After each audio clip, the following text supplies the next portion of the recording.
नमस्कार मित्रांनो, तर कमळी मालिकेमध्ये आज आपल्याला असं बघायला मिळालं की आता कमळी आणि अनिका यांच्यामध्ये चांगला जोरदार सामना रंगलेला असतो। पण कमळीची टीम ही एका मागोमाग एक असे पॉइंट मिळवत असते आणि अनिकाच्या टीमने फक्त 2 पॉइंट्स मिळवलेले असतात आणि अर्थातच त्यामुळे कमळीची टीमच जिंकते। इकडे ऋषीला आणि अन्नपूर्णा आजींना खूपच आनंद झालेला असतो। बाकी सर्वांना देखील जेव्हा ट्रॉफी वितरण करण्यात येतं म्हणजेच पारितोषिक वितरण करण्यात येतं तेव्हा कमळीच्या टीमला वरती बोलवण्यात येतं आणि त्याआधी अनिकाच्या टीमला बोलवण्यात येतं। पण अनिकाचा चेहरा हा उतरलेला असतो आणि तिला ट्रॉफी घेण्यात काही इंटरेस्ट नसतो। तरी सुद्धा मात्र स्वतःच्या आईच्या सांगण्यावरून ती स्टेजवरती जाते आणि मूड ऑफ असल्यासारखा ट्रॉफी घेते आणि पटकन तिथून खाली निघून येते आणि नंतर मग कमळीच्या टीमला बोलवण्यात येतं आणि कमळीला बक्षीस म्हणून ती ट्रॉफी देण्यात येत असते। सगळ्यांनाच खूप आनंद झालेला असतो आणि सगळेच जण कमळीचं खूप कौतुक करत असतात। मात्र त्याच क्षणी कमळी म्हणते की मला ती ट्रॉफी नकोय, मी हे बक्षीस नाही घेऊ शकत। हे तिचं बोलणं ऐकून ऋषीला आणि अन्नपूर्णा आजींना कळत नाही कमळी असं का वागते ते।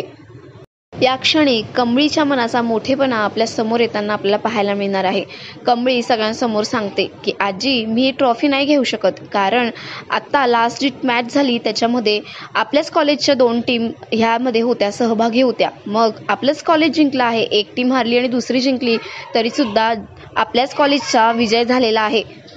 त्यामुळे मी एकटीने हे बक्षीस नाही घेऊ शकत। मला असं वाटतं की दोन्ही टीमने हे बक्षीस घ्यावं आणि कमळीच्या मनाचा मोठेपणा तिथे दिसून येत असतो। ऋषी, अन्नपूर्णा आजी सगळ्यांसमोर म्हणत असतात की आपली कमळी आहेच भारी, तिच्या मनाचा मोठेपणा हा दिसून येतो। आजी तर म्हणतात की कमळीसोबत कोणी कसंही वागू द्या, तिच्यासोबत किती डावपेच खेळू द्या, तिला त्रास देण्याचा प्रयत्न करू द्या, तरी सुद्धा कमळी मात्र सगळ्यांशीच चांगलं वागते। स्वतःच्या मनाचा मोठेपणा आणि चांगला गुणधर्म ती कधीच सोडत नाही आणि म्हणून आजी तिचं खूप कौतुक करतात आणि सगळ्यांसमोर आमची कमळी खूप छान आहे असं म्हणतात। असं हे ऐकून आता अनिका जास्त संतापते आणि तिची जास्त जीवावर आलेली असते।